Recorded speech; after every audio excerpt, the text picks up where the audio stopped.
от героев былых времен. Война. Как гром среди ясного неба прозвучали эти слова из репродукторов. Эта беда ворвалась в каждый дом непрошенной гостьей.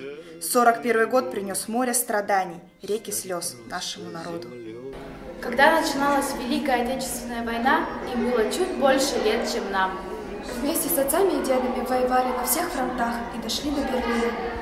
Это они и их товарищи приближали победную весну в 45-м. Старые солдаты, особенно фронтовики, нас опекали, жалели, потому что мы молодые, пацанами так называли. Когда меня бросали в тайгу, я обязан был неисправность устранить. Значит, если дерево упало, порвала провода, а эти провода надо соединить. Молодой был, что какой страх, только холодновато было все время находиться в полях на учениях все время.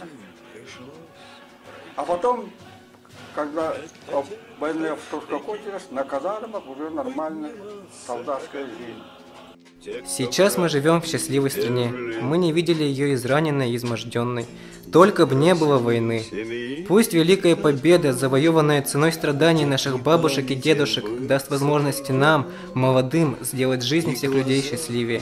Дорогие наши ветераны, от лица всего нашего поколения хотим заверить вас, что не утратили мы любовь к родине и чувство благодарности к вам за то, что вы дали нам шанс просто жить. Для ребят, что сейчас растут, и мальчишкам нельзя ни солгать, ни обмануть.